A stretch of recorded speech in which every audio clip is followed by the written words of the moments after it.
Broadcasting live and worldwide. Here's Brodie Brazil.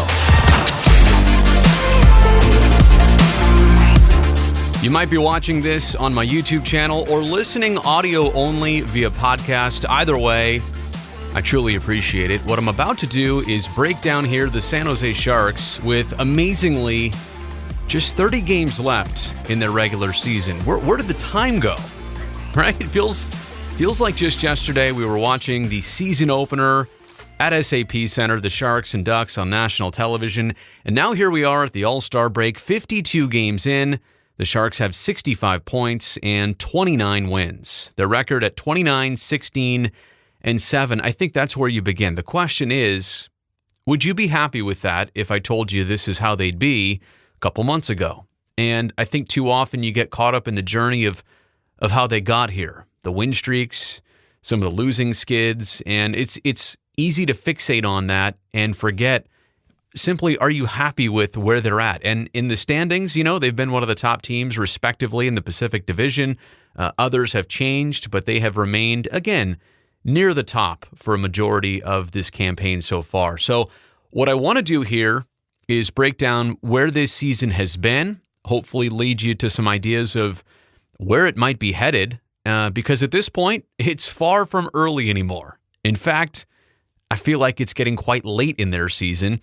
We're way past the technical halfway point. I know it's referred to as the break, the All-Star break, but that's not at the halfway point. Clearly, we're, about 10 games past that. And really, when you think about it, January hockey for the Sharks, it's all over. I mean, we're playing February hockey when they resume after this 10-day layoff. I'll touch on that later on, but I think that 10-day layoff is going to be interesting and what we get after 10 days of no games. Let's begin, though, with, like I said, the highs and lows of the first 52 games. At their best, the Sharks won 7 straight here in the month of January. They also put together a nice 5-game win streak in the month of December. But they began December actually on one of their low points, dropping 4 in a row, and that's not the worst thing in the world. A lot of good teams lose 4 in a row at one point of their season. It's just that at the end of that 4-game skid, there were team meetings, there were meetings with the general manager, there were some coaching assignment changes. You kind of feel like the group hit rock bottom or a bottom, so to speak, and that's when they came together. That's when they sorted some things out.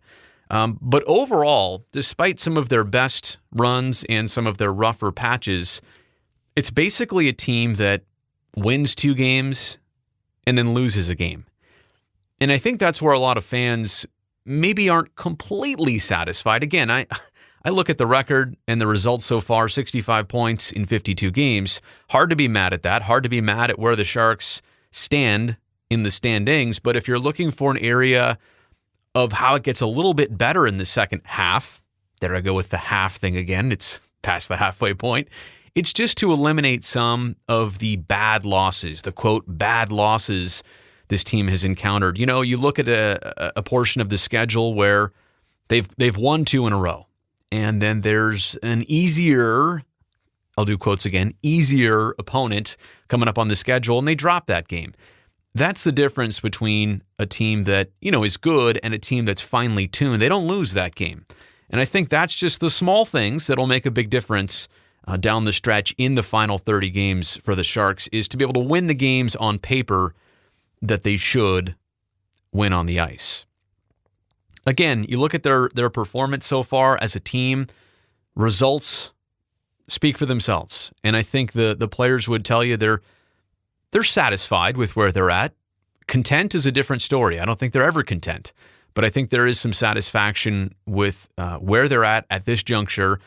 Again, with 30 games left to play, and we'll see how they break out of 10 days off. Hopefully it brings a lot of rest and recuperation, and Karlsson comes back fresh off the injury, and the same thing with Marc-Edouard Vlasic, and everybody that's dealing with something right now can heal up. This is a great time to combine the All-Star break plus the 5-day league-mandated break for a total of 10 days with no games. So again, those are the highs and lows, but I think it's the middle ground. It's not the highs and lows that need the attention. It's the middle ground that I think this team can slightly improve on.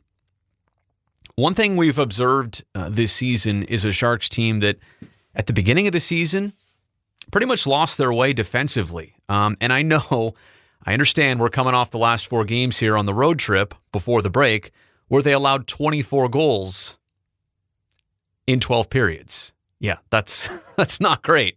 But it's a group that really did set a defensive bar for themselves in the month of January, and it's clear to see that's when they're good. That's when they're at their best, is when they're playing sound defensive hockey. Crazy how some of the offense might have been generated from the sound defense that they played, not to mention holding opponents off the scoreboard.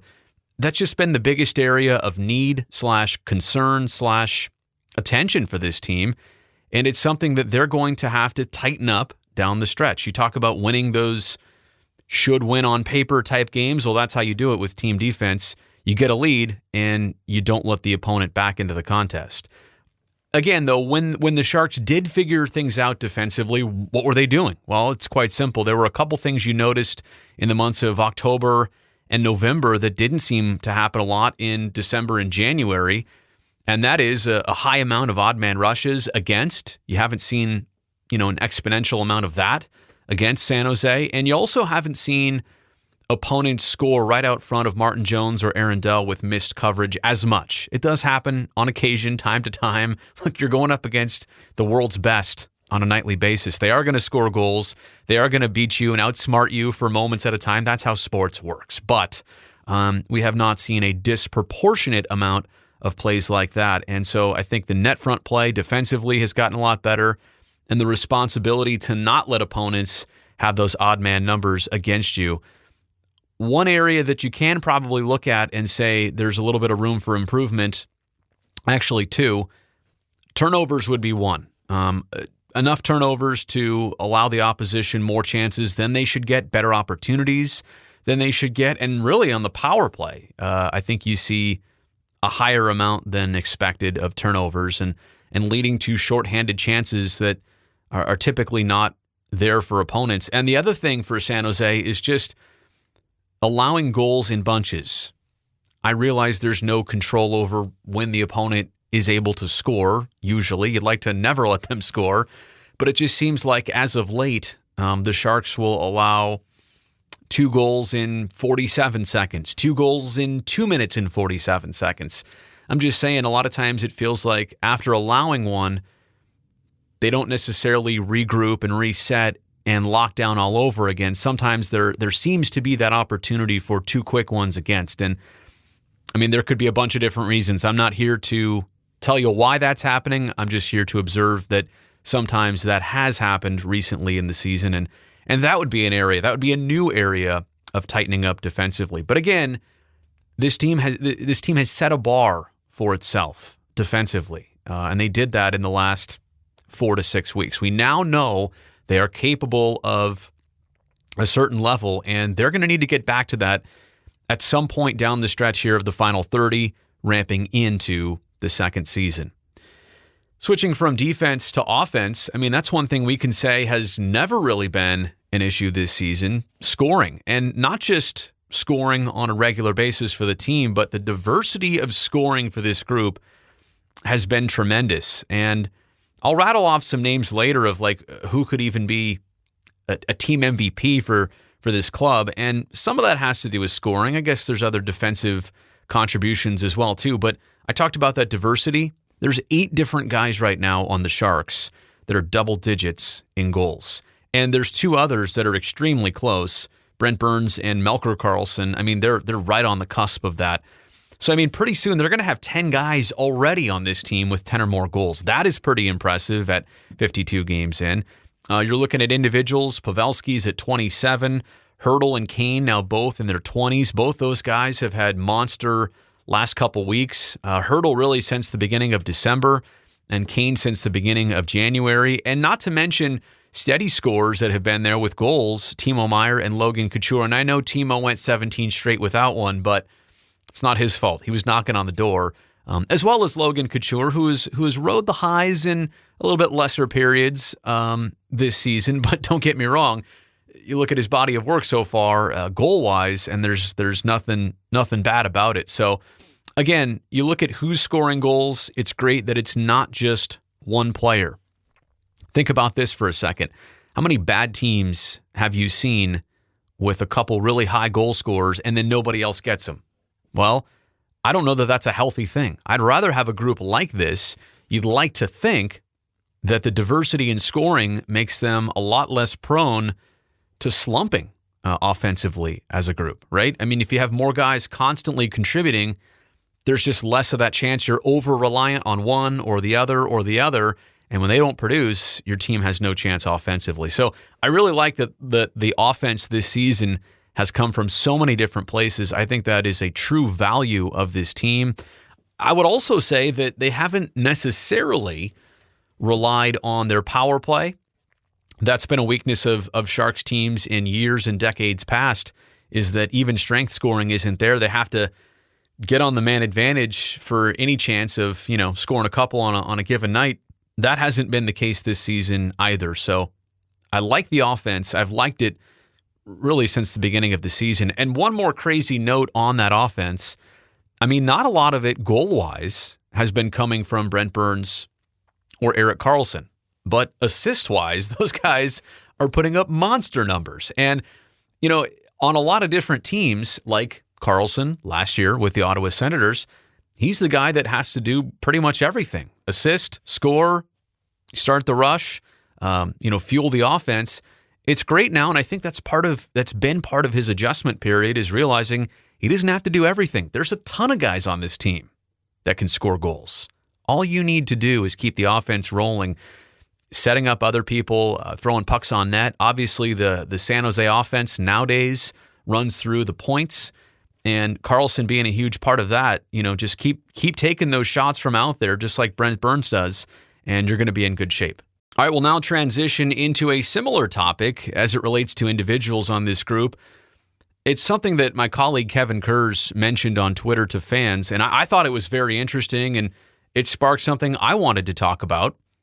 Who has been the Sharks' MVP of the season thus far?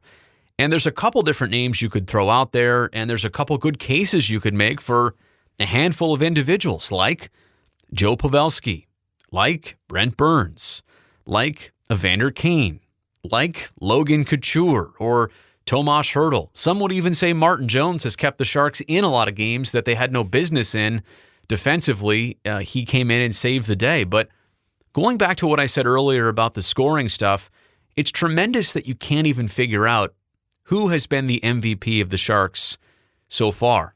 As we all know, there's been a lot of bad teams in not just the NHL's past, but a lot of pro sports past that are terrible teams with a couple great players, or maybe even one specific great player.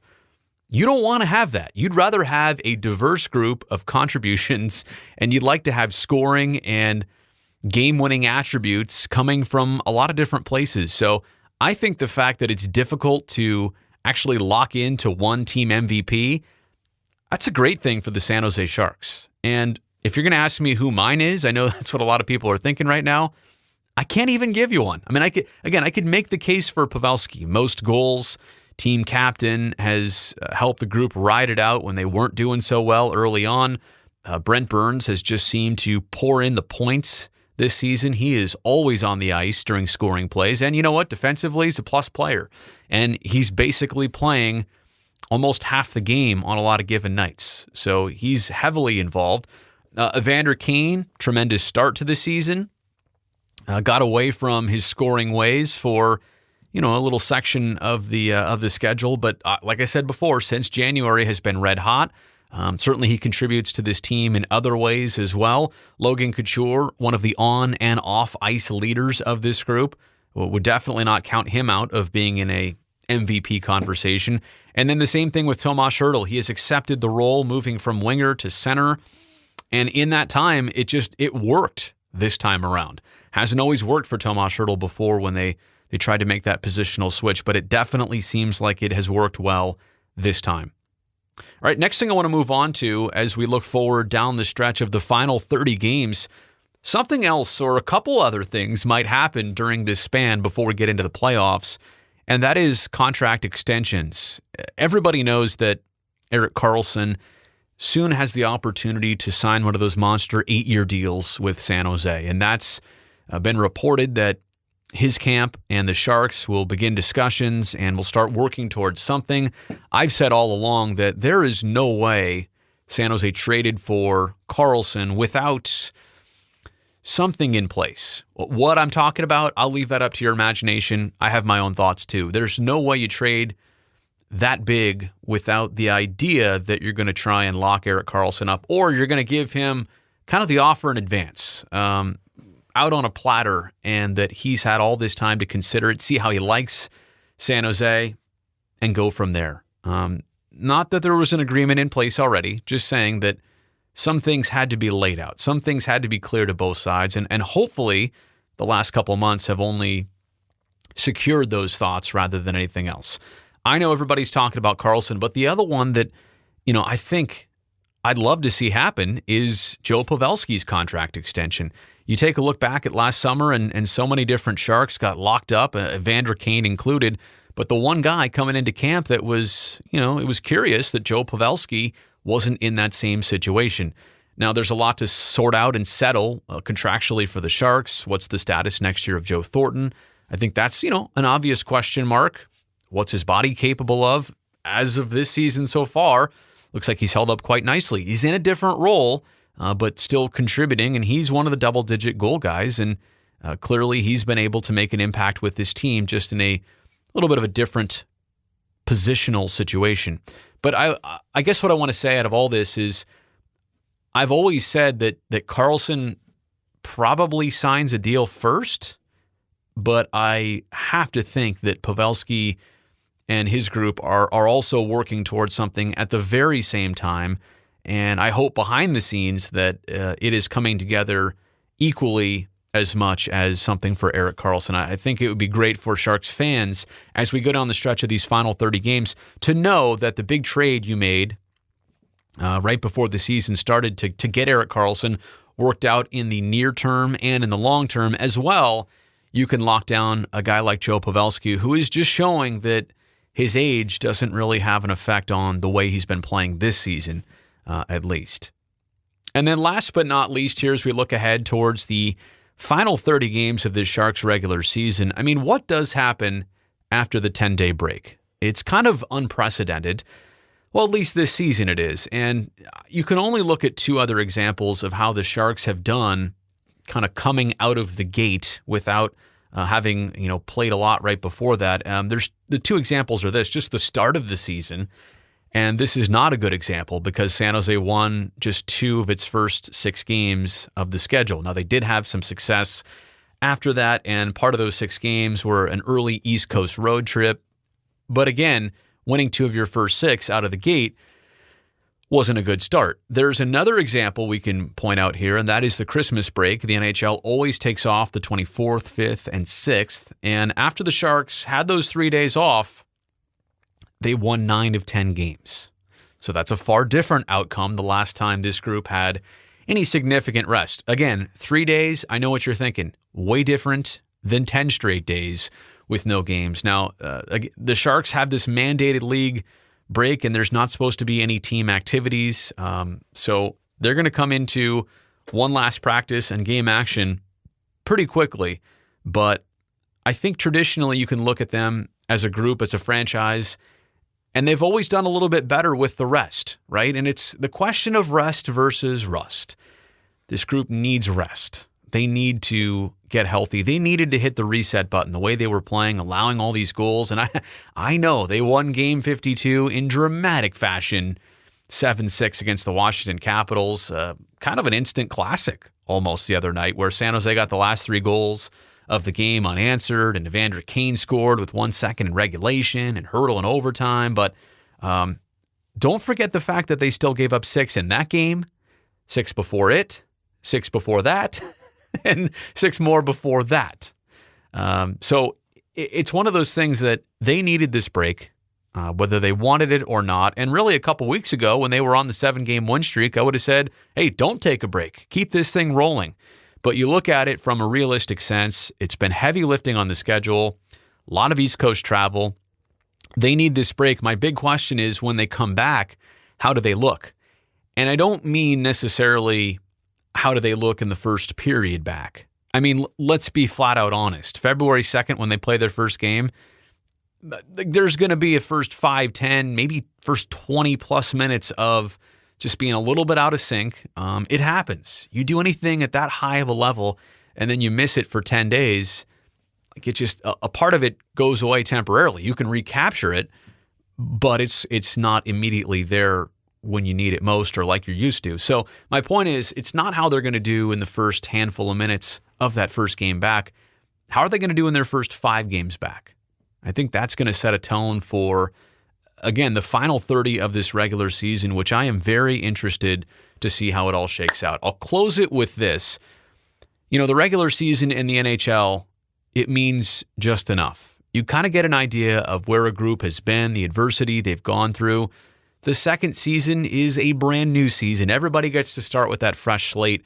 I think we've all seen it go both ways. Teams that have mediocre regular seasons and then tremendous playoff runs.